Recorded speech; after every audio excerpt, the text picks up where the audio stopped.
ஆதித்யாயச சோமாய மங்களாய புதாயஜ குரு சுக்ர சனிப்பியச்ச ராகவே கேதவே நமக.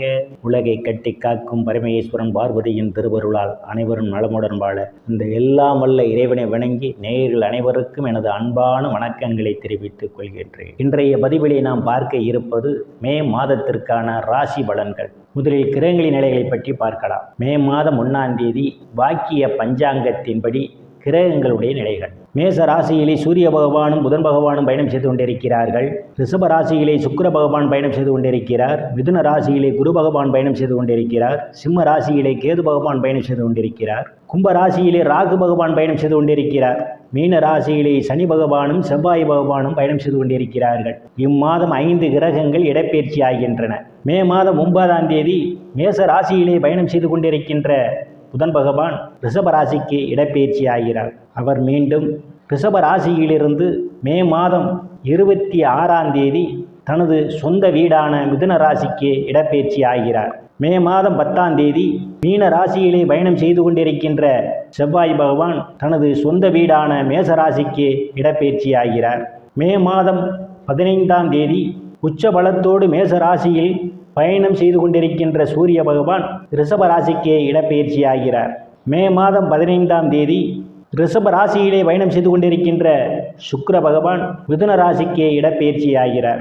மே மாதம் 26ஆம் தேதி மிதுன ராசியிலே பயணம் செய்து கொண்டிருக்கின்ற குரு பகவான் தனது உச்ச வீடான கடக ராசிக்கு இடப்பெயர்ச்சி ஆகிறார். நான் கூறக்கூடிய பலன்கள் அனைத்தும் வாக்கிய பஞ்சாங்கத்தின்படி கோச்சார ரீதியான உலக மக்கள் அனைவருக்குமான பொது பலன்கள். உங்களுடைய சுய சாதகத்தில் கிரகங்கள் இருந்த நிலைமையும் தற்போது நடக்கக்கூடிய தசாபுத்தியும் கணக்கில் எடுத்துக்கொண்டு பலன்கள் எடுக்கும்போதுதான் துல்லியமான பலன்களை எடுக்க முடியும். உங்களுக்கு துல்லியமான பலன்கள் நீங்கள் தெரிந்து கொள்ள விரும்பினால் உங்களுடைய பெயர், பிறந்த தேதி, பிறந்த நேரம், பிறந்த ஊர் ஆகியவற்றை எனது வாட்ஸ்அப் எண்ணிற்கு அனுப்பி வைத்து பலன்களை தெரிந்து கொள்ளலாம்.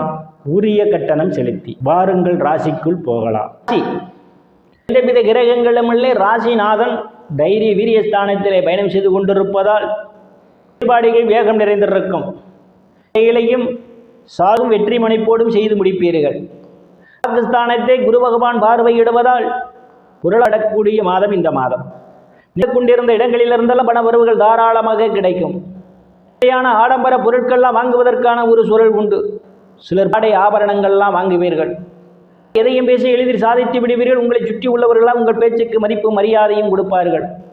குணரிலேயே ஒற்றுமை நிலவக்கூடிய மாதம் இந்த மாதம். ஸ்தானத்திலே ராசிநாதன் இருப்பதால் உங்களை கண்டு அஞ்சுவார்கள். அரசனுடைய அன்பும் ஆதரவு உங்களுக்கு நிறைந்திருக்கும். அவர்களால் அனுகூலமான பலன்கள் உண்டு. ஆனால் அவர்களுடைய உடல்நிலையை கூடுதல் கவனம் எடுத்துக்கொள்வது மிகவும் நல்லது. பயணங்களால் ஆதாயம் உண்டு. இம்மாதம் 10ஆம் தேதியிலிருந்து சுகஸ்தானாதிபதி ஆட்சி பலத்தோடு பயணம் செய்வதால் தாய் அன்பும் ஆதரவு நிறைந்திருக்கும். அவர்களால் அனுகூலமான பலன்கள் உண்டு. வாகனம் வாங்க நினைப்பவர்கள் ஆசைகள்லாம் முழுமையாக பூர்த்தியாகும். சிலர் வாகனத்தை மாற்றி புதிய வாகனம் வாங்குவதற்கான யோக அமைப்புகள் உண்டு. நடத்துபவர்களுக்கெல்லாம் இது ஒரு பொன்னான காலமாகவும் கூடுதலான வருவாய் உண்டு. செய்து கொண்டிருப்பவர்களுக்கு விவசாயத்தில் நல்ல முன்னேற்றம் உண்டு. எல்லாம் கால்நடை மூலமாக கூடுதலான வருவாயை காண்பீர்கள். இதுவரை இருந்த மனக்கசப்புகள் எல்லாம் மாறி நல்ல நட்புணர்வு ஏற்படும்.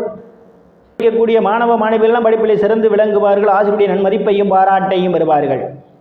ஸ்தானத்திலே 15ஆம் தேதி வரை ஸ்தானாதிபதி ஆட்சி பலத்தோடு பயணம் செய்து கொண்டிருப்பதும் பார்வை பூர்வ புண்ணிய ஸ்தானத்திலே விடுவதாலும் இதற்காக எதிர்பார்த்து கொண்டிருப்பவர்களுக்கு குழந்தை பாக்கியம் கிடைப்பதற்கான ஒரு சூழல் உண்டு. நற்பெயரும்புகளும் ஏற்படும். பிறந்தவர்களுக்கெல்லாம் புதிய வாய்ப்புகள் தேடி வரும். கலைத்துறையின் மூலமாக நல்ல முன்னேற்றத்தை காண முடியும். பல்வேறு பிரச்சனைகளுக்கு மத்தியிலே உங்கள் காதல் திருமணம் நிறைவேறுவதற்கான ஒரு சூழல் உண்டு. கன்னியாசிகளை சந்திப்பீர்கள். அவருடைய ஆசியும் ஆசீர்வாதம் உங்களுக்கு நிறைந்திருக்கும். அணுக்கிரகம் உங்களுக்கு பரிபூர்ணமாக நிறைந்திருக்கும். சிலர் குலதெய்வ கோயிலுக்கு போய் வருவதற்கான ஒரு சூழலும் உண்டு. ஸ்தானத்தில் குரு பகவான் பயணம் செய்து கொண்டிருப்பதால் வங்கி மற்றும் நிதி நிறுவனங்களில் கடனுக்காக விண்ணப்பித்திருந்தால் உங்களுக்கு எளிய முறையில் கடன் கிடைப்பதற்கான ஒரு சூழல் உண்டு. சிலர் பணம் அடைத்து புதிய கடன் வாங்குவதற்கான வாய்ப்புகளும் உண்டு. ஸ்தானாதிபதியும் சுகஸ்தானாதிபதியுமான செவ்வாய் பகவான் இம்மாதம் 10ஆம் தேதியிலிருந்து பார்வையிடுவதால் ஆண் பெண் இருபாலருக்கும் இதுவரை இருந்து வந்த திருமண தடைகளெல்லாம் விலகுவதற்கான ஒரு சூழல் உண்டு. இடையே ஒரு அந்யோன்யம் நிகழும். வேலை விஷயமாகவும் கருத்து வேறுபாடு காரணமாகவும் பிரிந்த தம்பதிகள் எல்லாம் ஒன்று சேர்வதற்கான ஒரு சூழல் உண்டு. இதுவரை இருந்து வந்த பிரச்சனைகள் இருந்து பங்காளியுடன் நல்ல நட்புணர்வு ஏற்படும். இவர்களுக்கெல்லாம் கூட்டுத் தொழிலில் அபரிமிதமான முன்னேற்றத்தை காண முடியும். கேது பகவான் பயணம் செய்து கொண்டிருப்பதால் பிரச்சனைகள் தலையிடுவதை தவிர்த்துக் கொள்வது மிகவும் நல்லது. மன உளைச்சல்கள் ஏற்படும். ஜாமீன் பொறுப்பு ஏற்பதை தவிர்ப்பது மிகவும் நல்லது. எந்தவித கிரகங்களும் இல்லை. பாக்கியஸ்தானத்தை ராசிநாதன் பார்வையிடுவதும் பாக்கியாதிபதி சுகஸ்தானத்திலும் பூர்வ புண்ணியஸ்தானத்திலும் இந்த மாதம் அவர் பயணம் செய்வதாலும் அன்பும் ஆதரவு உங்களுக்கு நிறைந்திருக்கும். தந்தை உங்களுக்கு பக்க பலமாக இருப்பார். ஏதேனும் பிரச்சனைகள் இருந்தால் அவை உங்களுக்கு சாதகமான முடிவுக்கு வருவதற்கான ஒரு சூழலும் உண்டு. ஈடுபடுவீர்கள். சிலர் புண்ணிய ஸ்தலங்களுக்கெல்லாம் போய் வருவீர்கள். முயற்சி செய்து கொண்டிருப்பவர்களுக்கு வெளிநாடு செல்வதற்கான வாய்ப்புகளும் தேடி வருகின்றது. படிக்கக்கூடிய மாணவ மாணவிகள் எல்லாம் படிப்பிலே சிறந்து விளங்குவார்கள். பேராசிரியருடைய நன்மதிப்பையும் பாராட்டையும் பெறுவார்கள்.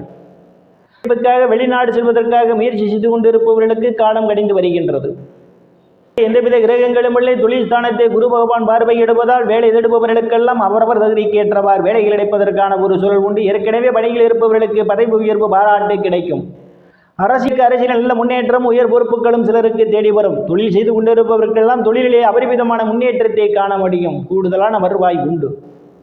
இதில் எந்தவித கிரகங்களும் இல்லை. லாபஸ்தானத்தை இம்மாதம் 10ஆம் லாபஸ்தானாதிபதி பார்வையிடுவதால் அன்பும் ஆதரவும் நிறைந்திருக்கும். அவர்களால் அனுகூலமான பலன்கள் உண்டு.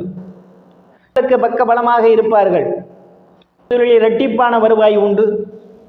எந்தவித கிரகங்களும் இல்லை. விரயஸ்தானத்தை விரயஸ்தானாதிபதி குருவையிடுவதும் ராசி பார்வையும் விரயஸ்தானத்திலே விழுவதாலும் ஏற்படும். முயற்சி செய்து கொண்டிருப்பவர்களுக்கு வெளிநாடு செல்வதற்கான வாய்ப்புகளும் தேடி வருகின்றது.